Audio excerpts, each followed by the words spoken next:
ابلیس کا پوتا۔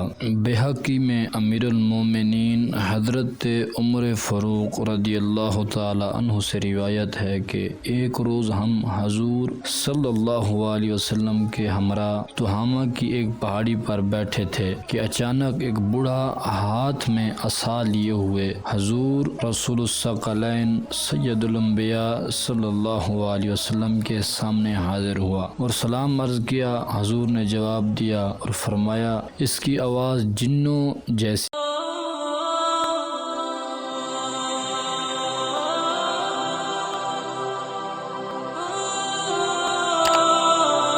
ہے۔ پھر آپ نے اس سے دریافت کیا، تو کون ہے؟ اس نے عرض کیا، حضور میں جن ہوں، میرا نام حامہ ہے، جو بیٹا ہیم کا اور ہیم بیٹا لاقیس کا اور لاقیس بیٹا ابلیس کا ہے۔ حضور صلی اللہ علیہ وسلم نے فرمایا، تو گویا تیرے اور ابلیس کے درمیان صرف 2 پشتیں ہیں۔ پھر فرمایا، اچھا یہ بتاؤ تمہاری عمر کتنی ہے؟ اس نے کہا، یا رسول اللہ صلی اللہ علیہ وسلم، جتنی عمر دنیا کی ہے اتنی ہی میری ہے، کچھ تھوڑی سی کم ہے۔ حضور جن دنوں قابیل نے حابیل کو قتل کیا تھا اس وقت میں کئی برس کا بچہ ہی تھا، مگر بات سمجھتا تھا، پہاڑوں میں دوڑتا پھرتا تھا اور لوگوں کا کھانا اور غلہ چوری کر لیا کرتا تھا اور لوگوں کے دلوں میں وسوسے بھی ڈال لیتا تھا کہ وہ اپنی خواہش و اقربا سے بدسلوکی کریں۔ حضور نے فرمایا، تب تو تم بڑے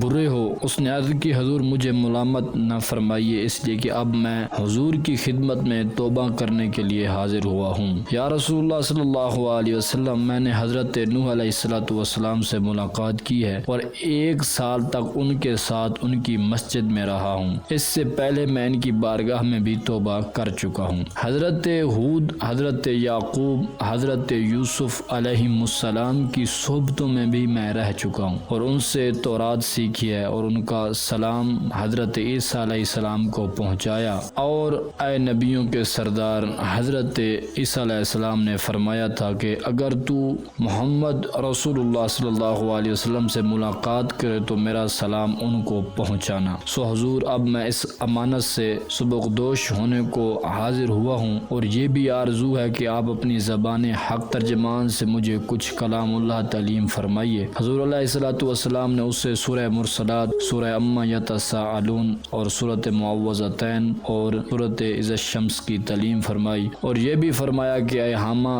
جس وقت تمہیں کوئی احتیاج ہو پھر میرے پاس آ جانا اور ہم سے ملاقات نہ چھوڑنا۔ حضرت عمر پاک فرماتے ہیں، حضور علیہ السلام نے تو وصال فرمایا لیکن حامہ کی بابت پھر کچھ نہ فرمایا، خدا جانے حامہ اب بھی زندہ ہے یا مر گیا ہے۔ سبق اس حکایت سے یہ ملتا ہے کہ ہمارے حضور علیہ السلام رسول الثقلین یعنی دونوں جہانوں کے رسول ہیں اور رسول الکل ہیں اور آپ کی بارگاہ عالیہ میں جن اور انس بھی آتے تھے۔